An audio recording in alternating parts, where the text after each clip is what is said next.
Ladies and gentlemen, that's my childhood friend, Timothy Mutuma Riungu, gracing our studios today on Afro Groove, the show where we play all African music, all Afro music across genres, jazz, balaks,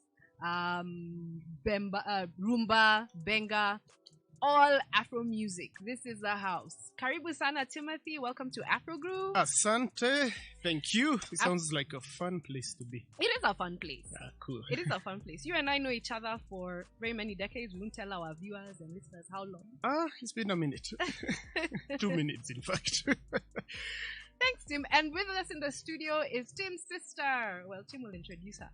Oh, She's yeah. our baby sister. We've decided she's our baby yes. Abuju, buju, buju. That. Yeah, with us is my little sis, Kezia Kainyu. Say hello, viewers. Hi, Kezia. You can wave. That's Kezia. So I'm so happy to have you in the studio, Tim. We've been trying for a long time to do things together. Yeah. Finally, we're doing something. You're in the studio. You're on my show. Dun, dun, dun, dun. Hopefully, in the future, we'll probably do something together. Myra, are you listening? Oh yeah, most definitely. So Tim is a jazz saxophonist. He has headlined. First of all, he's recording his own music, but he's headlined for the likes of Gerald Albright, Kirk Whalum. Who else? The greats. Quite a few, yeah. Norman Brown, yes. And I was actually at that concert. I was at a concert where Tim, I think, I forget which band it was that you were leading. Yeah, AfroSync. It was AfroSync, yes. I was at that concert. I think I danced more for AfroSync. Oh, thank you. And of course, I'm biased. Yeah. We forgive you, but thanks. Yeah, that was a fun show. And thanks, Timothy. So, first of all, welcome again. thank you. I'm gonna ask you one question. I know we haven't even done the intro. Oh yeah. Right? Wow. So everybody, I think I said we're listening to Afrobeat. So I'm gonna ask you one question. Yes. And then after you tell us, you answer that question. You gave us a list of some of your favorite hits. Yeah. And you're gonna introduce 2 tracks and tell us why you picked those tracks. 2 tracks off the 10 you sent me. All right. So Timothy. Yes, Nyokabi. We were speaking and you said you picked up the saxophone back in 1993. Yes. So I'd always known you played piano. Oh. Yeah, I read from way back. Yeah.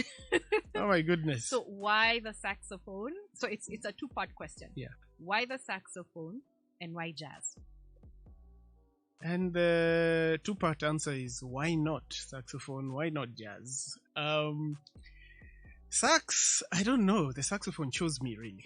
And by the time I was playing it, when I was in high school, we had a very vibrant music program. So I joined the brass band and started playing trombone.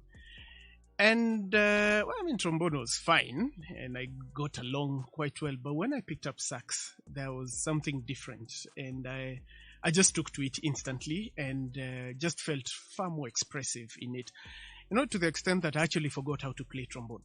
If you gave me a trombone today, I would just look and hand it back with a smile and then jazz music, oh my goodness. I think there's a number of reasons. I could zoom down to, I think I was exposed to maybe not proper jazz, but for sure blues and gospel from a very early age. The church where I grew up, today it's known as Sitam Valley Road. But back in the 80s, it seemed to me that a lot of the choir directors were African American. Right. And so the choice of songs that they taught the choirs, really created that sound in my head, what some people in Kenya call black gospel. Yeah. Which is an Afro genre. Oh, it is, eh? And we shall cover it on this show. Oh, hallelujah. Yeah. That's good. So I think that sound came easy to me because it was familiar from before. And ever since I was a kid, I realized that I was always hearing music in my head. Right. But maybe unlike a hip-hop artist, instead of hearing something on a 4-beat, mine is just colorful improvisations that just go up, down, in, out, wherever. Just take. So I think I gravitated towards jazz music because of the improvisational aspect. Right. That you can just play the melody, the head, as we call it in jazz. Then from there, unlike classical music. Now, classical music, the beauty of it is when you play it exactly as written. Right. Jazz music, the beauty of it is when you play it as unexactly.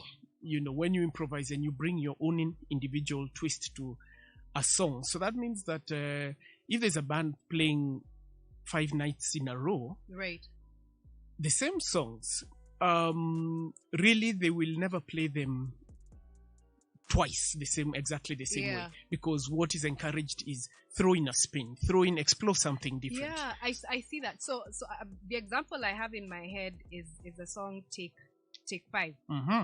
When you listen to how Herbie Hancock plays it on piano, and then you listen to, I think George Duke has also done Take 5.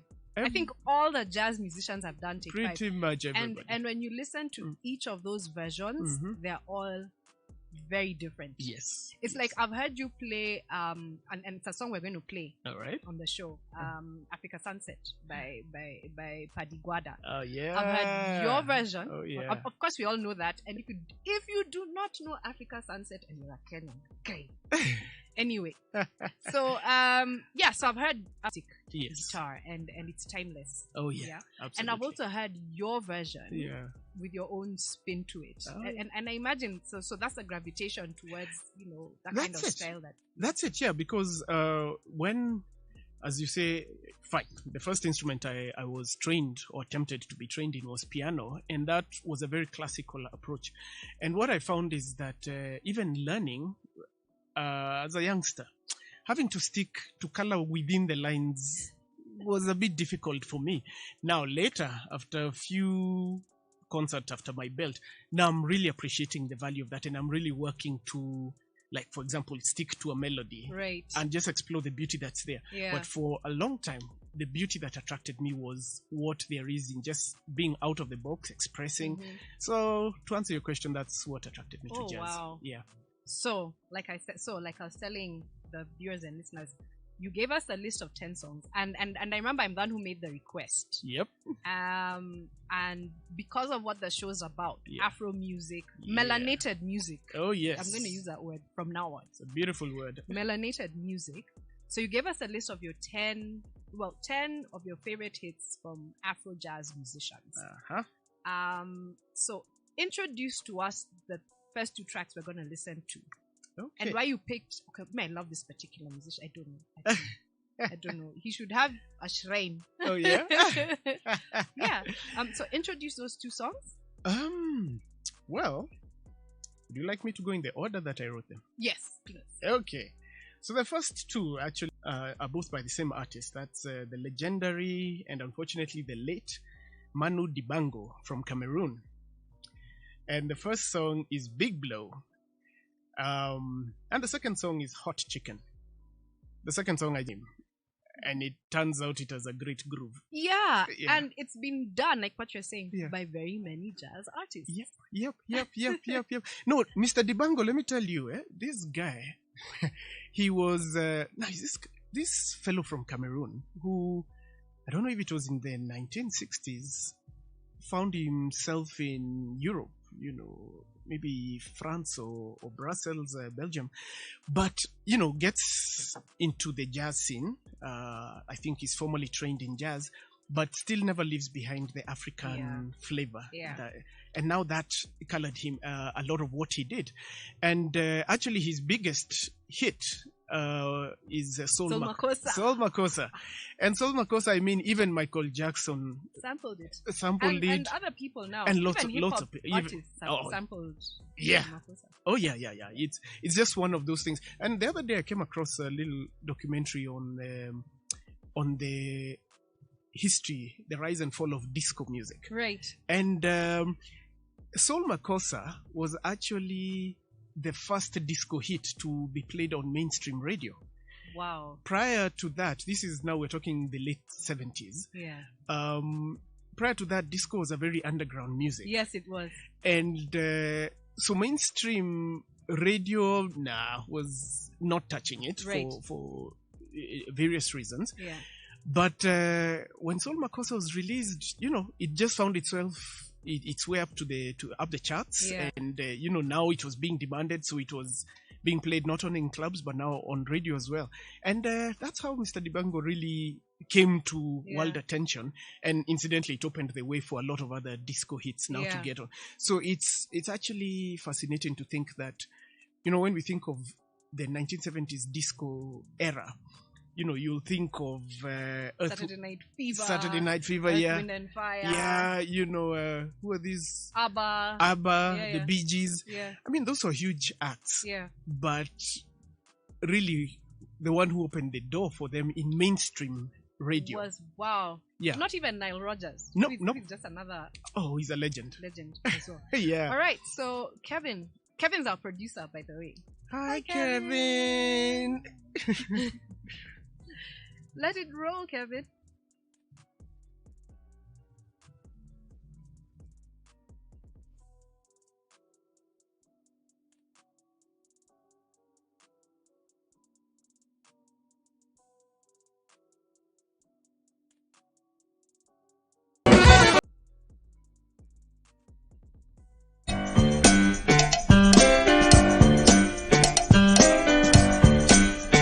You're tuned in to Icon Radio, the #1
You're listening to Icon Radio, the #1 entertainment plug.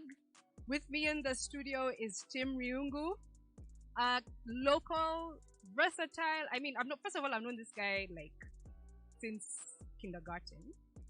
So of course I'm biased, but I'm biased with reason. So that's celebrated Kenyan saxophonist Tim Riungu.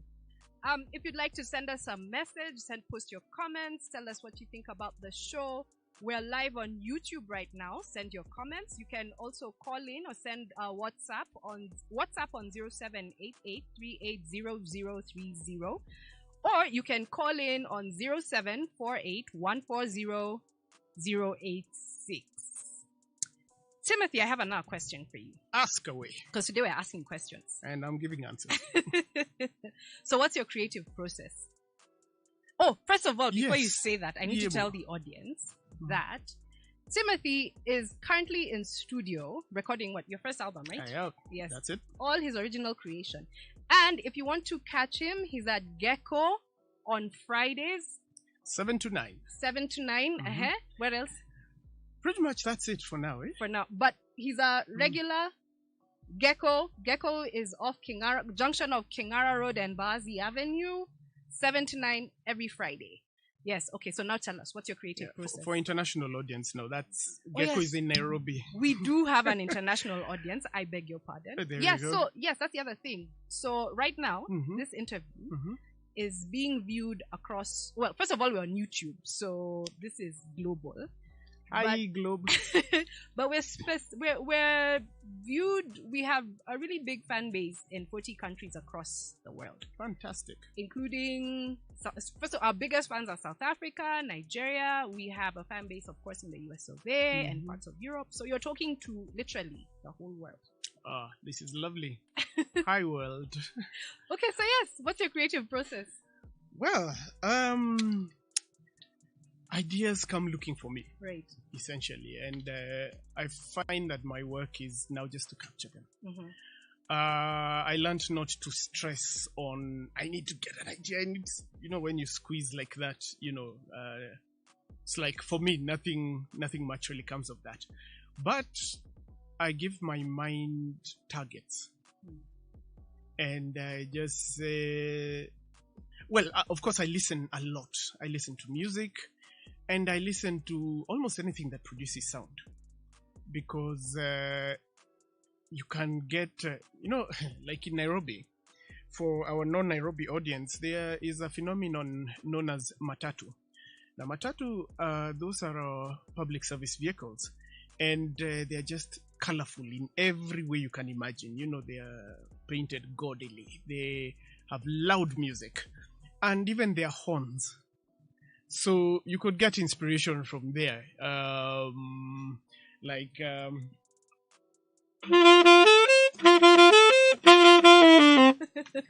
Remember, that used to be a horn style back in the day. It's from that Mexican song, La Cucaracha. Oh, the cockroaches, yes. That's what it's based on. La cucaracha. Well, and la cucaracha is cockroaches. Oh my goodness! Well, aren't I surprised matatus have it then? So, but yeah, that's the thing. So I just listen widely, and I just pay attention. Sometimes consciously, a lot of times unconsciously, but it goes in, and maybe I've learned to give my mind targets. So let's come up with something that sounds like this, and then just forget all about it, carry on with life, go to bed, wake up, and usually a tune will wake me up. And now my work really starts there, capture that idea. So just learned, don't be lazy about it, don't postpone it. Right. It's for there, and if it's at 4 a.m, just thank goodness for these modern devices, like phones, which have a voice recording function. Then you can just hum into it and go back to sleep if you want, and then now you can develop and work on it later. And I've also discovered the beauty of teamwork. Right. That the first line, I can come up with that. Yeah. But it's never quite as good as when my creative team also gets behind it. And it's so fascinating how different people hear the same thing differently, right? And they bring different flavor, different experience to whatever it is that you're doing. So when I take it to the studio, I play it for the band during our rehearsals, and guys just come with approaches that are frankly mad, and it just adds so much value to what I'm doing. Yep. So I have it. So your, at least when I've listened to you play, and I've listened to one or two of your compositions. The one time I was at Gecko. Oh yeah. It was just one time. I promise they shall increase. Yeah, they're better, man. Because how will people from 40 countries get for the next show before you? I know. So I've heard you have very Afro influences. At least your music, your phrasing is very pentatonic. Oh yes, that's it. You shall explain pentatonic. Right? It's very. It's very. If you're in I don't know, the middle of the North Pole, that's an African playing that instrument. Oh yeah. So are your influences, maybe that's a question, you seem to have a lot of African jazz influences. Sometimes I'll listen to you and I know it's distinctly Timothy, but I will hear a very township bass. Yeah. And then sometimes I listen and I hear a very Manu Dibango, but then I also hear Timothy. It's like you pick all these influences, whatever they are. So this is me just guessworking, and then you just create Tim. Mutuma. Oh yeah. Mutuma is his middle name. Yes, Mutuma is me. Kiondi. Yes, Kiondi is another story. But yes. Yeah, so so I guess the question is, do you have I'm sure you have them. Yeah. Who are your musical influences that also form that creative process? Okay, well, again, if we look at it a bit sequentially, growing up, I think there was a lot of pop music or even rock music on radio that I listened, and you're right, the pentatonic thing did come, that was featured. If you remember, right from nursery school, they used to teach us what I later discovered were Luya songs. The different children's play songs were from different communities in Kenya. Right. So Luya from the coast, Lauswali stuff. So I guess then that of course started to shape my musicality and my appreciation. Then of course you grow and you start listening wide, here and there. When we were teenagers, hip hop was big, Snoop and company really came out. And again, remember the gospel influence and the blues influence. Yeah. And so that when I was a young guy on saxophone, I remember one guy I could listen to endlessly was Grover Washington Jr. Oh yeah, he of just the two of us. Yeah, that's more Bill Withers as well. Yes. But Grover Washington, now you're looking at songs like Wine Light. You're looking at songs like Make Me a Memory. These are tunes. Again, that's the interesting thing about instrumental music. Maybe people don't know them by name, but once the tune starts playing, and everyone will just jump on and hum along, because they're just songs that really connected with people. And Grover Washington was great there. Yeah. So of course, ultimately, like possibly his biggest hit is Just the Two of Us with Bill Withers. And I mean, incidentally, as an instrumentalist, my mind is so tuned to the instrumental aspect of a song that quite often there are songs I've played for years, but I don't know the words because I really just don't hear the words. They just pass me by. But if you ask me what maybe the bass is doing, and by the way, the bass guitar is my favorite instrument. Right. I don't play it, but I just love the sound. Interesting you should say that. Let me just interrupt you. So, Africans, ideally, when we're listening to to music, the first sound we hear is the bass. Oh yeah. So even if it's percussions, you'll hear the percussion drum, the bass drum. Yes. First. If it's a song with melody, the first note that strikes for you, is the bass, because bass does carry music. It does. Continue. No, and African music really is all about groove. All about groove. Actually, years ago, when we were now formally studying African music, one thing that came up was that there's no African song that doesn't have a dance with it. Right. Traditionally speaking, I'm glad to be corrected, but if you look all over, not just Kenya, all over this continent, our traditional music, there was rarely any that they just stood and sang. That was maybe a colonial construct that came later, right? When choir music had to, choristers had to stand still and sing. But even then, when Africans now internalized the concept of choirs, yes, oh my goodness, movement had to come in. Movement just had to come in, and in Kenya. These famous Kenyan choirs, like the choir from a church choir from St. Stephen's, right? Jogoo Road. They're very, very popular in the 80s. Oh yeah, they would perform at on national holidays. Yes, public holidays. Yes. And I remember they released albums. Oh yes. They did studio albums, and they toured beyond Kenya. They did. They toured abroad. Them and Muungano Choir. Choir. Yes. I remember St.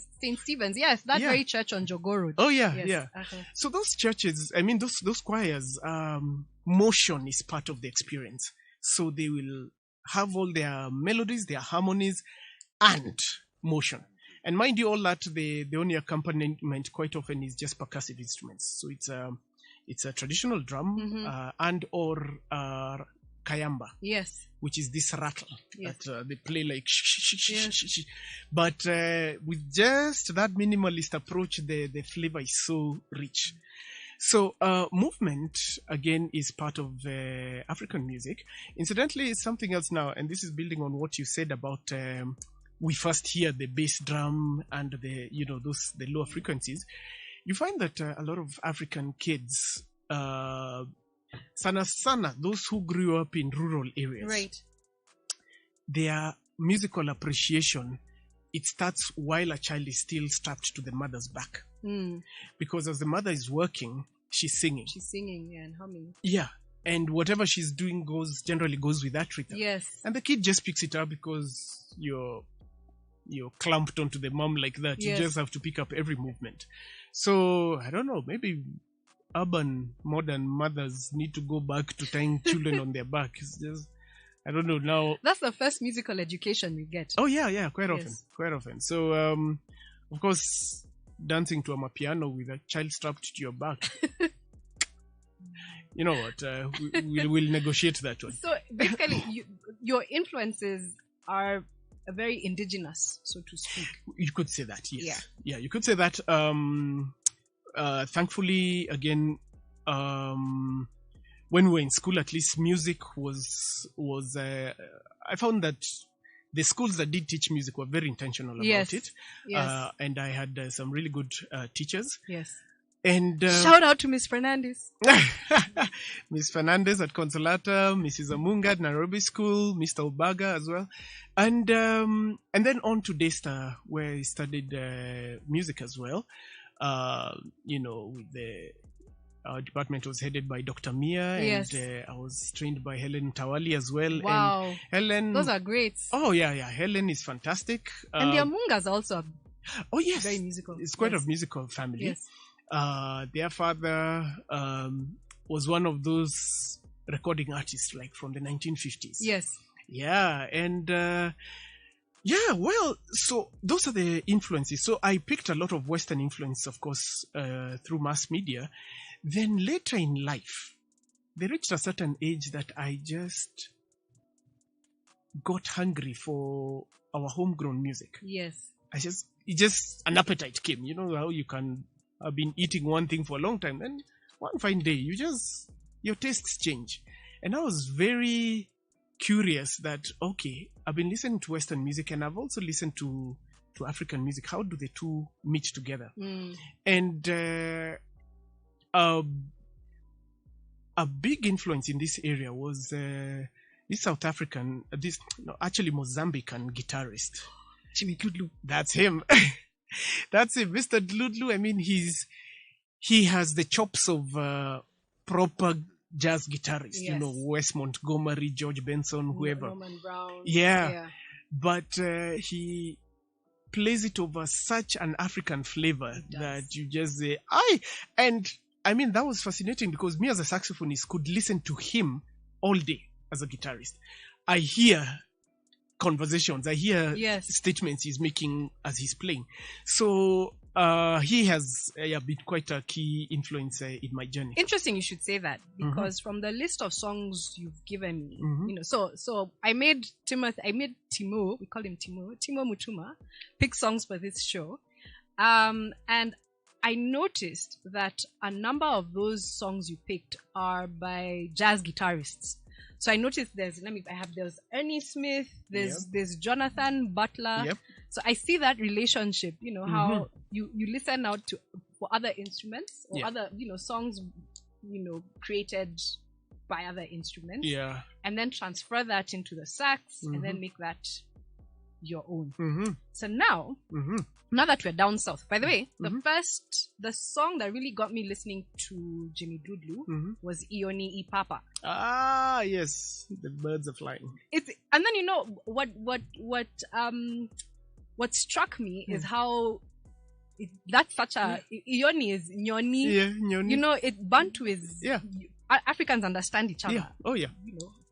Etymology, origin of language, and so on and so forth. But anyway, that's what got me listening to Jimmy Dudley. Now that we're in South Africa or Southern Africa, there are two songs by two phenomenal women. One we lost, unfortunately, in 2021, Sibongile. And the other song was by Judith Sepuma. Yeah. Would you like to introduce those two? Oh yeah, well. Yes, Judith Sepuma and Sibongile Khumalo, amazing songstresses. And Sibongile has a background in classical music as well, and she's quite accomplished.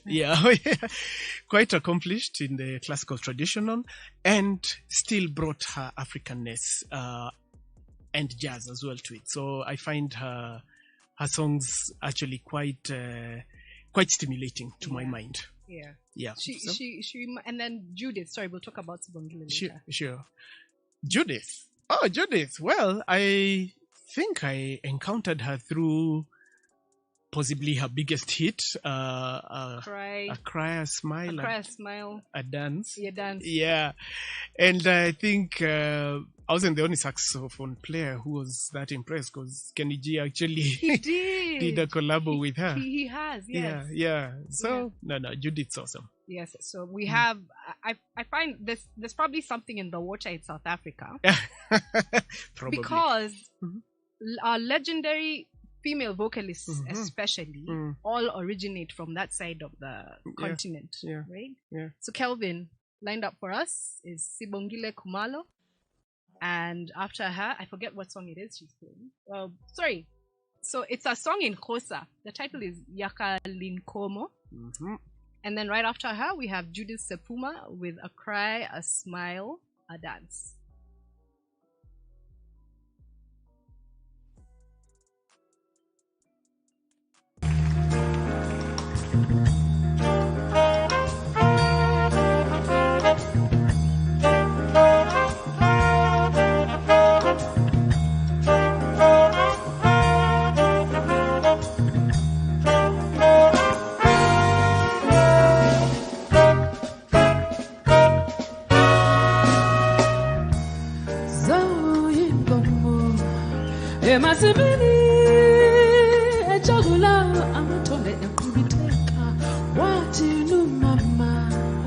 Yakalingomo Zambu yingomo Emasibini Tagula amatole ekubiteka Watinu mama Yakalingomo Zisano mtaba Zisani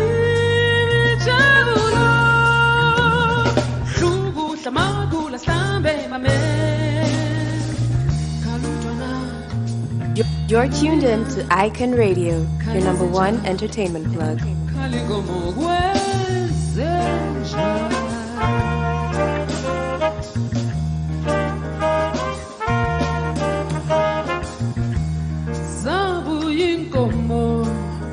Emasimini ejogula amathole eqhibitheka wathi numama yakhala inkomo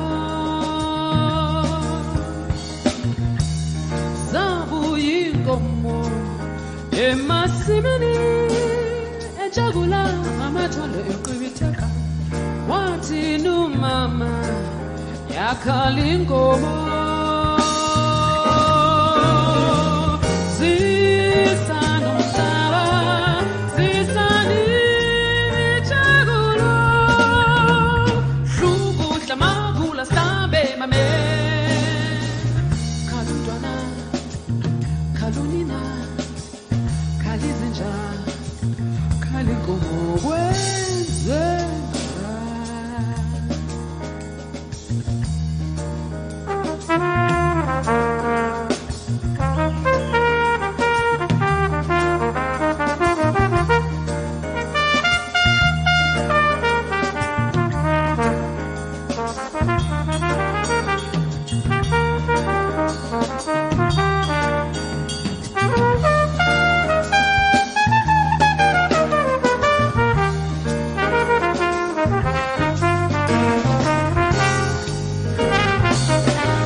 You're tuned in to Icon Radio, your number one entertainment plug.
You're tuned in to Icon Radio, your number one entertainment plug.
Wow.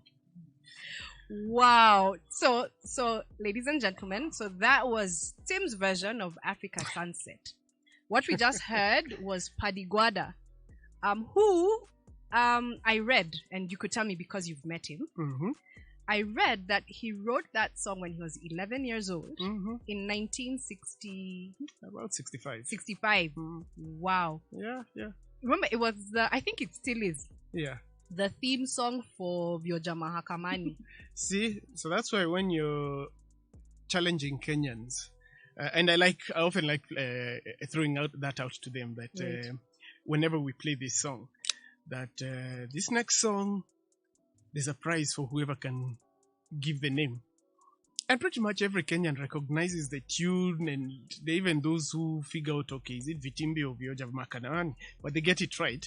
And but nobody knows the name because Kenyans associate it more as the theme song, the jingle for that program, and which also brings up the whole issue of also intellectual property. Yes. Yeah, which Yeah. because Paddy tells me they were never paid. paid a thing, but that has been the theme song for one of the most popular and TV long sitcoms. running. Yeah. It is the longest running sitcom Yeah. in Kenya. Yeah, must be. Yeah. Yeah, must be amongst the top 3 longest Right. running. Yeah, because it's been there. I mean, people have grown up and had children Yes. while Vioja Mahakamani is running. So Yes. there you go. And that's just an evidence of Kenya's very rich modern music heritage. Yeah. Yes, there's traditional music, but there's also music heritage. there's a documentary or a film by, I think it's Ketebo, on Benga. Oh yes. And the history of Benga. Yes. And tracing the roots of Benga. Tracing the roots of Benga. But there's also another one. I think it's the same one, where they feature Mighty Cavaliers, Yes. Daudi Kabaka, Fundi Konde, and then they talk about, how they actually created the genre Benga. Yeah. Oh yes. They did. Oh, and yes. then them not getting, in terms of reciprocity, the kind of attention they deserve. Not just the attention, but also, we owe them for creating a uniquely Kenyan sound. It's quite right. Yeah. Quite right. Unfortunately, I mean, they were very creative. But unfortunately, many of them were not clued up. Right. On the business side of things. Yeah. And so they were easy to be taken advantage of. And that's the thing that even with the current crop of musicians and creatives, they are really we're really encouraging them get to understand the business side of things. Because, for example, if a TV is broadcasting programs to you at no charge to you. Yes. Well, that means somebody else is picking up the bill. Yes. And that's the business of free-to-air TV. That's where advertisers come. Right. And the same thing as the internet. Right now we're streaming online, and people are not paying YouTube to watch this program. Yeah. That's because you guys are the commodity. YouTube are selling you to someone else. Fun fact. Oh yeah, fun fact. let's just live with it. It's here. But the thing is, if we are to, as musicians, as creatives, if we're to make a living, in fact, do far better than just making a living, it'll require a much better understanding of the intellectual property aspect. And for this, kudos. Incidentally, Nyokabi, this very week, on Monday, this week actually opened with the National Creatives Summit. Right. Yes. Yes. The government actually facilitated a forum and it was hosted at the Kenya National Theatre. That was on Monday, the whole day. And amongst the moderators were June Gashui, right? Yeah, who is not only an amazing singer, actress, and radio host, she's also an IP lawyer. Yes, thank you. A very clued up young lady. Yes, and amongst others, and the government was represented, various bodies, who have something to do with music, and that includes even the pub owners association. Actually, they had a representation there because, for example, pubs and other public fora, including the aforementioned matatus, those are platforms for people to consume music. And what musicians were saying is that you are the guys who play our music out there. Our music, our creations help drive your business activities. Yes. Because Nyokabi, sitting in a pub having a drink in silence is not quite the same. Doing a wedding without, what our wedding. Oh yeah. Our wedding music people. Yes. Yeah. So without certain music, Kayamba Africa and Kayamba Fiesta and Kayamba factions. Yes. It's like Wenge Buzika, Wenge Bilenge, I tell Brussels, GSG, the full works and every flavor of Kayamba. Their music, their creativity, their effort has adds so much value every weekend. Wherever there's a weekend, there's a wedding happening in Kenya. Yeah, so that's what was being addressed. That it's not a crime when musicians say, "Hey man, now you guys pay up." When collective marketing organizations, the CMOs, who are tasked to collect revenues on behalf of musicians. I mean, that was a bit of a dark history, because either they weren't doing their work or weren't doing it satisfactorily. Hold that thought. I will hold it. So, you're listening to Afro Groove on Icon Radio, the #1 entertainment plug. If you're just joining us, our guest today is renowned Kenyan saxophonist and a personal friend, Timothy Riungu. And if you haven't guessed it, the genre we're playing today is Afro jazz, and that's why Timothy is in the studio. If you'd like, please send us your comments on YouTube at our handle is Icon Radio KE. Send them on our socials, same name, Icon Radio KE. Also, just send us a comment on YouTube. You can also WhatsApp us on 0788-380-030 or call in on 0748-140-086. Timothy, I have a question. Yes. Given all that you've told us, do you think that perhaps the reason why we're having a summit like that in 2022 and not 1963, for instance, It would have been nice. it would have been nice, right? Yeah. Or even earlier, because I mean, the music histories of the various African countries like South Africa, Nigeria, Ghana, even Ethiopia, even during colonial times and apartheid, there was a very vibrant music history. I'm thinking about Miriam Makeba and the Skylarks, who were singing in 1949, and they were recorded. I think it's what's her name? Ipitombi woman. Oh Lord, her name disappears. But she was recorded in 1949. Yeah, how about that? That's not even it. Down Biki Dude, she started singing in 1920. Yeah, how about And that? there are recordings of it. So these histories have been there, and when you think about it, the reason why now South Africa with township and jazz and amapiano and so on have such an advanced music culture. Tanzania, we have bongo and even tarab. Nigeria, you have and Afrobeats. By the way, guys, Afrobeats is not just Wizkid and Davido. Afrobeats was Fela, even before Fela Kuti, right? In Ghana, what we call they also call it Afrobeat. In fact, actually, High Life actually originated in Ghana, not Nigeria. So with your Osibisas and so on, I could give you a whole history. But the point I'm making, don't touch on jollof rice. No. Yeah. Jollof rice are we can't even have an episode. Oh yeah. Nigerian, Ghanaian, Senegal. As we have our pilau, we're very happy. You can fight over your jollof rice. So, could we say that the reason why we're having a summit like that in 2022 is because we did not invest in a music culture, or rather our agenda in 1963 or before that was not about music. By the way, I'm just saying over there, I could be wrong. It's a question. Yet the likes of Fundikonde had been singing since 1950, whatever. However, we did not nurture our music heritage. And hence why, yes, things like royalties not being recognized or musicians learning early that, it's a business. Because before, music was just played in the clubs, right? So I guess you get the question. Yeah. Is it because our culture, the reason we're having this summit now is because we have not nurtured our cultural music heritage, our music heritage? Oh, yes, absolutely. And I would say better late than never. That's the positive side of it. But earlier you had asked, or you made the observation, there must be something in the water in Southern Africa that they produce such amazing singers and instrumentalists.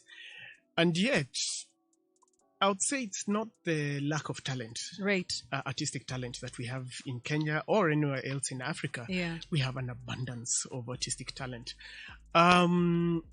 The difference with, let's say, Southern Africa and Western Africa is the structures. The structures to nurture that talent from raw to a polished musical or creative product that you can export all over the world. Right now, Nigerians are the ones really riding high, exporting their culture. Yes. I mean, we even speak pidgin here. Thank you. Yeah, I beg now. And now, wow. Yeah, that does not make sense in the East African context, but Nigerians have made it look cool. Man, we just have to pick it up from them. So that's the thing. So that's a question. And also I'll hear people, in Kenya and also in East Africa say, aiwena, which is the Southern African way of saying where. But wena is not in our language, but Right. It looks so cool coming from them. So that's the thing, that those structures were not there. As you say, in 1963 onwards, when we got independence, I guess we had other priorities, and what the founding fathers spoke of was to eradicate sickness, ignorance, and I think poverty. That's it. So that they got so fixated on that, and those are indeed worthy causes, that somehow all these others, the creative and performing arts were relegated to just fun and games. Yes. It's a pastime. It's something we can do over the weekend, and why should you be paid for it? Because everyone sings in church. Everybody sings in church. And they're not invoicing the priest. So with that approach, then what you found was that one really had to be an outlier in the system to say, you know what, I don't care, I'm just going to pick up my guitar and I will just sing. I will just let it out. And so also many Kenyans of a certain generation will be familiar with the fact that there was a time historically that music was not seen as a noble profession, nothing to aspire to.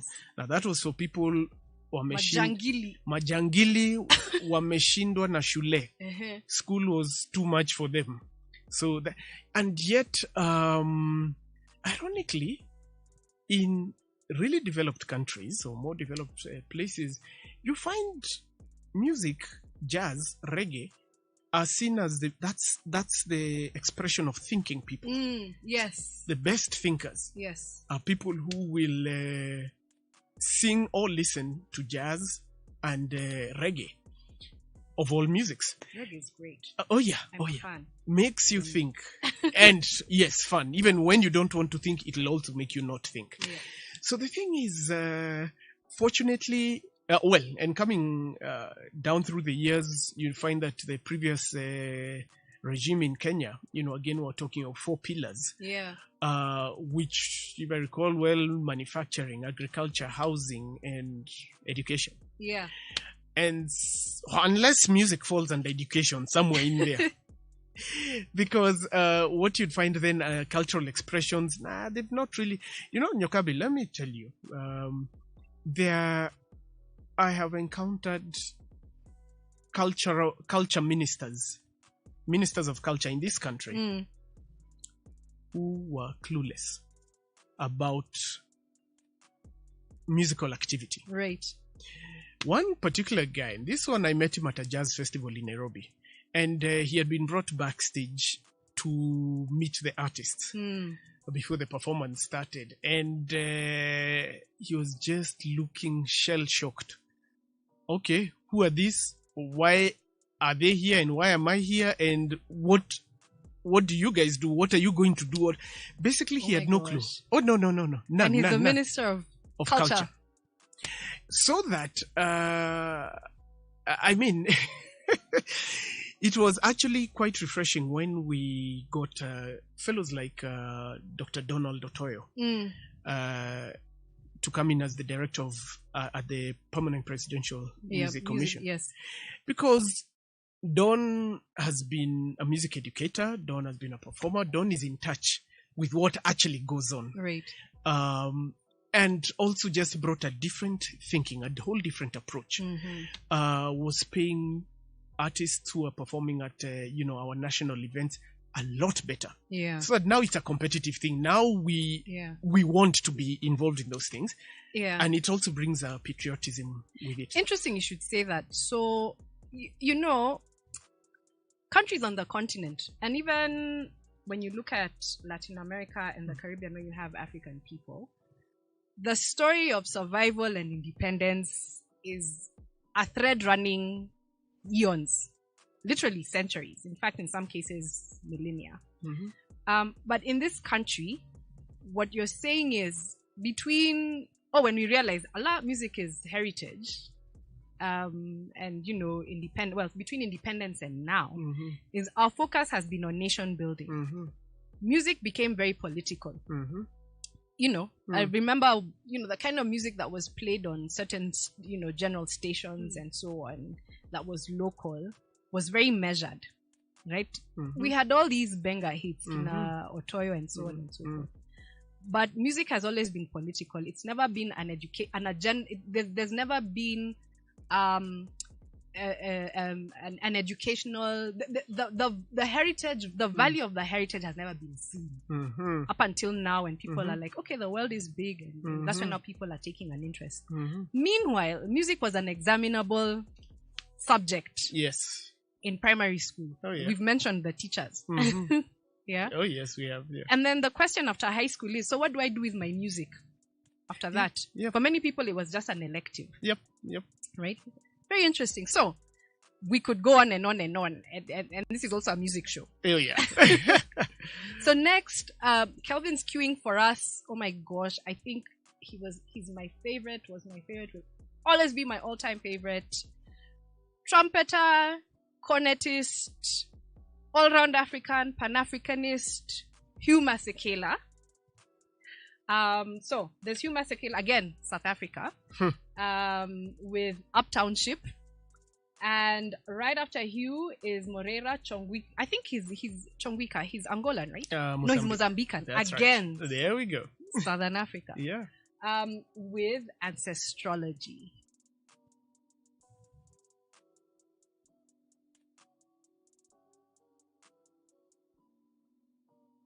Icon Radio, your number one entertainment plug.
Radio, the number one entertainment plot. My name is Nyokabi Kimari, and you're listening to Afro Groove.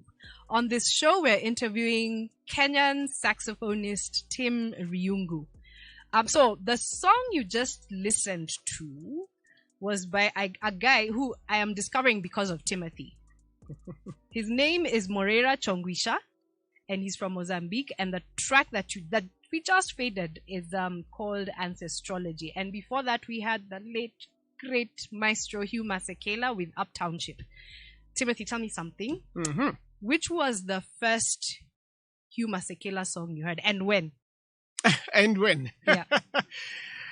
I think I would say the song that we just played, Uptownship. Right. And that I came across it in 1998. But I'll qualify that by saying that's the first time I think I knew deliberately that is Hugh Masekela. But I suspect I heard Grazing in the Grass as a kid. So me too. Uh-huh. So the first song I heard, and I think my dad had that album, because I remember my dad used to play these. He still does. Mm-hmm. Daddy, do you still do it? Vinyl records. Yes. I think so. There was Grazing, but there was also Electric Boogie. I think it was called Electric Boogie. Oh, that's where Hugh Masekela raps. Yeah. It's Wow. funny, but it's a wonderful, wonderful song. Okay. So with us, like I'd said earlier, is Timothy's sister Kezia in the studio. She's a bit camera shy, but may have questions to ask her about Timo. So your mic is on, eh? Hit.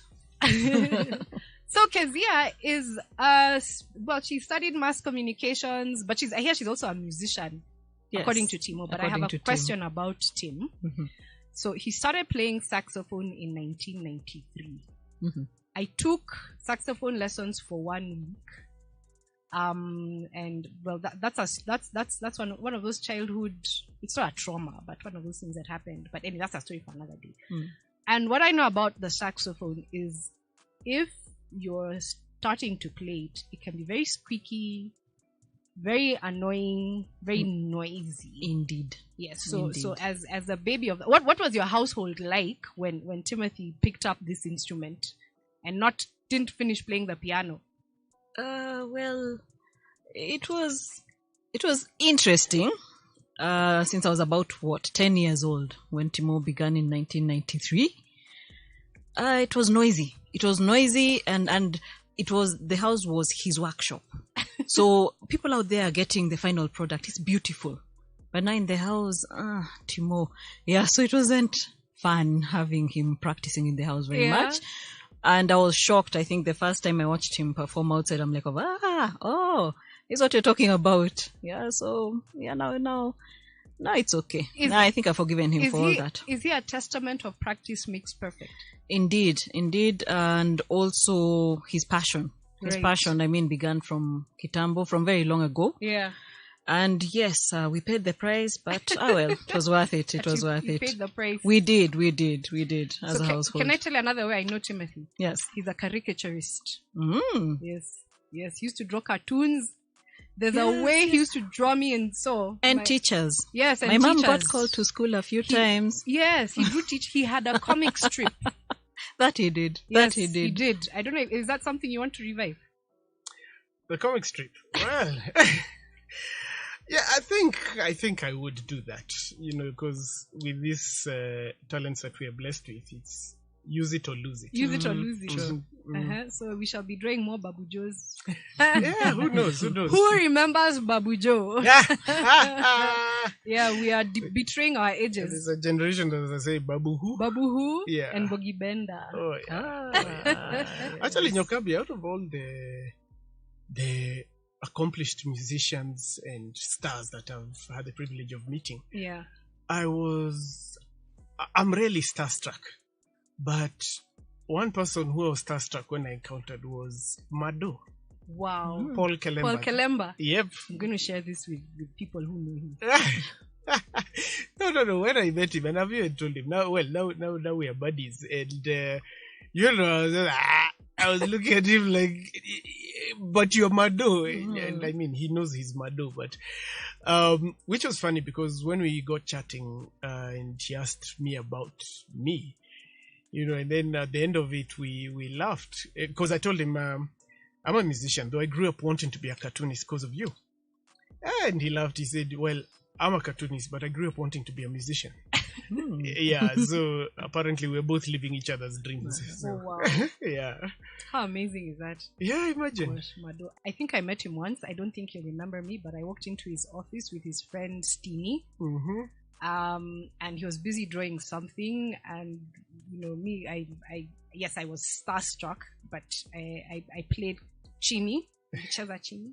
Yeah, so I don't think he remembers me, but he was at his office somewhere on Moyaven. Okay. I have a question for you. Yes, I am. Yes, I am. So, who's your ideal musician to collaborate with? And you've collaborated with many local ones. Mm-hmm. So, and dead or alive? Oh, we're bringing the dead into this. Mm-hmm. Dead or alive? I think amongst the ones who are alive, my goodness, that's ish. Okay. Now we can go segmenting them. It's okay. It's okay. It's okay. Because like now we've said, okay, let's segment the ones who are alive, the ones who are in Kenya. There is a fantastic singer called Lisa Oduonoa. I know. I've heard her music way. Oh, yes. Yes. She is out there. No, and she's a friend of my band, so she regularly pops in at Gecko Cafe and we get to jam together. And, I love that. So that one I would love to get into studio with her sometime. Beyond Kenya, I think Jimmy Dludlu. Yeah. Yeah. I think we would have things to converse with musically. And those are the ones who are alive. The ones who are no longer with us. Ish. Man, that's a long list, by the way. But no, let's not disturb the dead. Okay. But they'd be happy where they are, but I'm sure. Yeah. Goodness. Well, I think I don't know how I would collaborate with another sax player, but then I think that would be Grover Washington. Right. Yeah, we would have stuff to play. Yeah. Unfortunately, I've gotten to meet Kirk Wallam, who, at one time, the highest accolade you could pay me was, man, you sound like Grover Washington. Then another time, somebody said... he said that to you? No, somebody else. Oh, wow. Then at a different time, in fact, that was Jimmy Gathu, by the way. Really? Yeah, Jimmy Gathu, he had me playing one or two places. And then one time I walked into Citizen TV when he was there. I said, this is Team Riungu. Man, you guys now, he's telling everyone because they were still off here. This guy plays like Grover Washington. I said, well, do I? Then at a different point, and one time I was in Tanzania and somebody heard me playing and just said, you listen to a lot of Kirk Wallam, don't you? And I said, that's the nicest thing that so that when I did meet Kirk Wallam, I realized I even dressed like him. It was yes, not... you do. Apparently. So the hat. Yes. So there's a hat Timo wears. What do you call that hat? It's not a top hat. It's a very flat top type. Yeah, sort of fedora-ish. Yeah, it's not a fedora. Yeah. Like it's got a wider brim. Yeah. Yes. Yeah, so, well, that was actually very unconscious. But, we've met and again we've become distant friends, and his vibe, I think it's just his vibe clicks with mine. Right. Kenya si usema damu yangu nasikizana na yake. So I think that's why that even I will find myself even in terms of fashion, just leaning towards his sort of thing. And anyway, he's a guy who I admire on stage and off stage.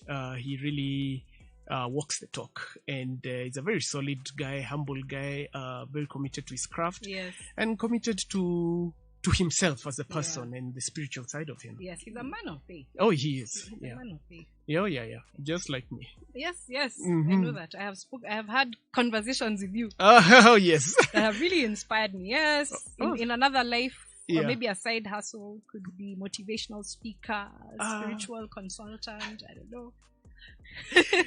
You're all rounded, my guy. Spiritual My consultant, guy, you know. my guy. You guy, a guy, my Yes. guy.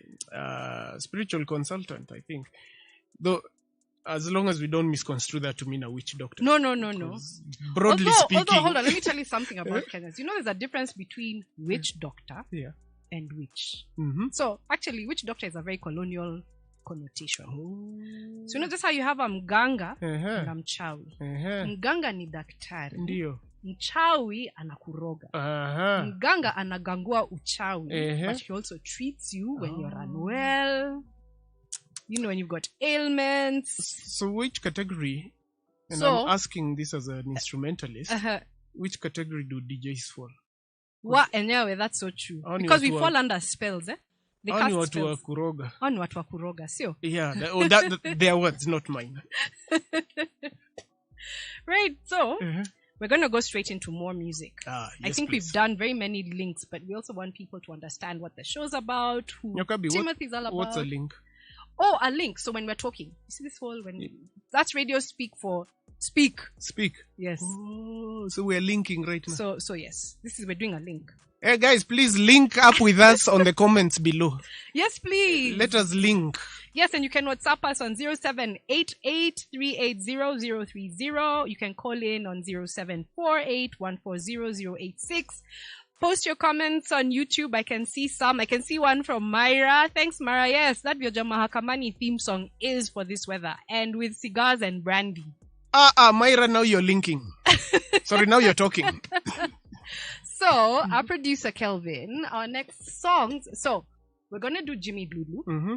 And by the way, these are all your choices. So on this show, Oh, yes. the first 10 shows are all yours. And Mm-hmm. at some point towards the end or sometime during this show, we're going to listen to one of Tim's compositions.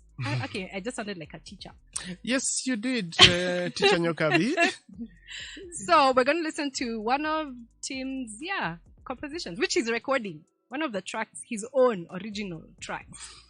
So up next, we're going to go with Afrocentric by Jimmy Dludlu. Yay. Ooh, that's a really nice song. Mm-hmm. And then followed up by Vuvuzela by Bokani Daya, who I've also discovered because of you. Mm-hmm. And Lonely by Ernie Smith.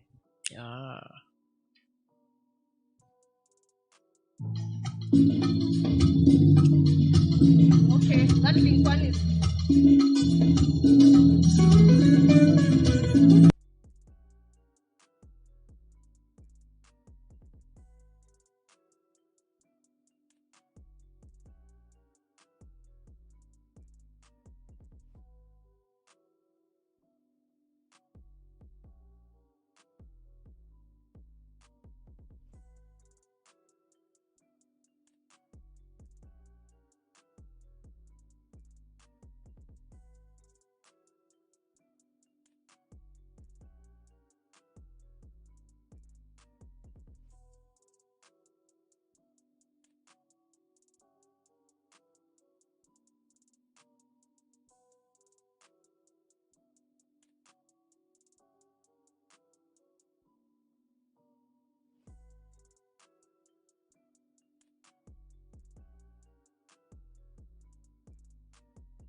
You're tuned in to Icon Radio, your number one entertainment hub.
You're tuned in to Icon Radio, your number one entertainment plug.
Absolutely. That's Capetonian. He's Capetonian, eh? No, Durban. Oh, he's from Durban. He's a Durbanite. Well, he's still from South Africa. Still there. Now, Mr. Butler is the Capetonian. Yes, and he's coming up next. Oh, yeah? After I ask you. So, do you know, I did not know. So the first album I heard of Jonathan Butler was, I think it was called Early Jonathan Butler, the one with Lies. Oh. What's the other song? For a long time, I thought he was R&B. Oh, yes. And then I can't remember what the song was, but it's after when I was in university when I realized, Allah, this guy's a jazz artist. He's a really great acoustic musician. Well, quite often there's the thing of what you do for love and what you do for money. Yes. So R&B sells, but you find at the bottom, the jazz is in there. And also, I guess, early 90s, well, 80s and 90s, our era, R&B was the music. That indeed it was. If you were not listening to... So I remember there was reggae, which was... By the way, Kenya is a reggae country. That one, we kubali, roho safi. Kenya is a reggae country. So there was reggae, but R&B, Motown, very... Hip-hop ni juicy too. But R&B, Motown, soul was what we listened to. And that's how I think listening to Kwanza Lies. Lies is such a typical R&B song. Oh, yes. Someone broke my heart. Yeah. And so on and so forth. And what I find very interesting about, he does not have any formal education. Oh, yes. His education, he was homeschooled, quote unquote. Because he started singing at age 9. Yeah. And started doing tours around the world. Around 16 years. Yes. Yep. He's just been on the road. Yep. He really never, what do you call it? Had roots. Yeah. Never formed roots. Yeah. But anyways, but for us, we're not complaining. No. No, we're not. And, he's so versatile. Well, there's that thing of, as you say, of roots. Interestingly, because of that young age at which he left South Africa and went to the States, and also at that age, it's easy for him to adapt and, be sold as an American artist. And yet, when you listen to him performing, particularly live, yes, now there's some Africanness that comes through there. There's a song they did with Kirk Whalum on an album called Gospel According to Jazz. Yes. I think chapter 2. Yes. And Falling in Love? No. But just before it, I'll get the name of that song. We shall remember after the show. Long after. But he played it just before, and he ends. I mean, you could call it smooth jazz sort of thing, and. I think it's called Thy Will Be Done and Forever and Ever. Anyway. Yeah. But right at the end, the band steps back and leaves him alone now, just ad-libbing at the end. And he throws in, man, that's when you agree. Yeah, that guy's from South Africa. Yeah. Because some things come from deep within him, some vocal ad-libs and whatever. So still jazzy, but very African. Also the storytelling. Because I've watched, not live, like macho kwa macho like this, but I've watched videos of him, and I watched him perform live on TV or video, whatever. And yeah, I see what you're saying. He actually tells you the story. So there's a part in Lies where he's saying, you cheated on me with a white lie. So he goes, you cheated on me with a white guy. That whole Mironess. Yes. It's just to use, I hear this is old slang, but I'm going to say it. It tokelezeas. Oh, that it did. Just use it. I just use it. Yeah. Yeah, so he's up next. And then after him, we are going to listen to a song by you. Could you tell us about this song? Oh, yeah, that song. Ha! Interestingly, still don't have a name for it. Yeah. The working title is Retro 1. Yes. It's because I really developed it when I was playing. There's a group I'd formed called the Retro, right? And we were doing throwback music. Young guys, by the way, but they just love music of the 60s, 70s, and that sort of thing. So this particular recording actually was them. We just were jamming. So actually, it was during the lockdown, Right. and now we weren't performing anymore. So one day we just, let's just go to a studio and just play. So this is one of the songs we just recorded at a session. It was a jam session. So wow. it's still being finalized, but that's Retro One. So just give us a spoiler alert. How many songs are going to be on this album? And when is the launch? Ish, this is the event organizer in you, Yes. I already have a vision, I have a plan, I have a venue, and so on and so forth. Wait. Yes, my other life is that. Yeah. And shameless plug on behalf of an old friend, Nyokabi is the business when it comes to event organizing. She'll be just all over it. Aww. These are the kind of people artists like me want around us, because they do the stuff and you get the report later. Oh, by the way, those problems, they were all solved. And she pesters. So also you make sure you have your stuff together. I'm just saying. Every team deserves a good pesterer. Gets things moving. But I'm a good pesterer. A very good one. You get results. Yeah. All right. So KELVIN is lining up for us a few songs. So we're gonna play Jonathan Butler, Pata Pata. Oh wow. Yeah. Yes, his rendition, jazz artist. His own rendition of Mama Africa, Miriam Makeba's Mama Africa. Yeah. Oh my gosh. There's a mellowness in how he approaches it. He approaches it. Yeah, I really love that rendition. Yeah. Because that's that quintessential Jonathan Butler smoothness. Yes. That whole sensibility. Because he did this as a much older artist than when he was doing Lies. Yes. So there's a maturity. There's a maturity, yes. That you can just see there. And everyone who has heard it that I know loves it. I love that song. Yeah. So coming up is Pata Pata, Jonathan Butler, and then Tim says this song is, well, things put together during COVID. We'll hear it. Me, I'm sure it's good. Thanks, KELVIN. Thank you. Let's go.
You're tuned in to Icon Radio, your number one entertainment plug.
Today was Tim Riungu.